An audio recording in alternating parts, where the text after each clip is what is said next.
Is mis sé únaí bhaina hain tá mé gobar in SARC in Sonic Arts Research Centre in Oscail na Banríona agus tá méid ag meascaí an technoliacht agus in ceol tradiisiúnta ag geol beo. Tá sim ag daoine is SARC a bheith ag fisrú gach ceangal atá le ceol agus le technoliacht. Tá an technoliacht athanaid sin sa ceol cóhex nuair nach bhfuil tú ag séanann beo. Tá sé an hena féin ar gáin na buige. Is féidir le go measartha simplí fuaimena chuirteach ag an ríomhar agus iad a bheith taifeadta hena féin. Na córas fuaime tá mé géirí a dhéanamh tá siad in anim sa bheith de ceoltarí tradiisiúnta ar lísir bí nuair tá siad ar stáise. Le sin a dhéanamh caiith mé eile amach cad iad na fuaimena a úsáidí mé go beo ar an stáise.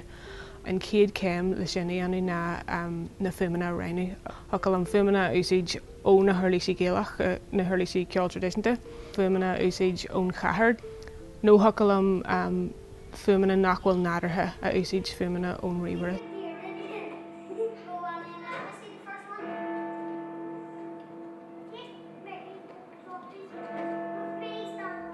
Níl mé ach a géirí eile amach an féidirlinn an ceol galanta tá againn a athrú ar gáine tá simú sin a méid.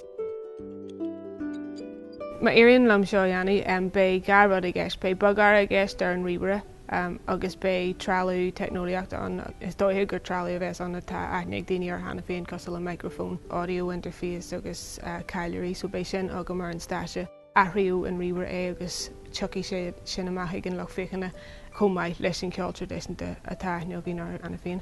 Agus tásúil agam go mé daoine atá ag séanamh ceol tradiisiúnta dabal dé úsáid. Ach tá sim agam a bheith géisteach le Codé a Harlaíonn, just a géirí eile amach Codé a Harlaíonn má meascann tú an dá rud seo. Agus más fuil am mé bhfuil sin ceach go leor ach tá mé géirí ar léad eile amach.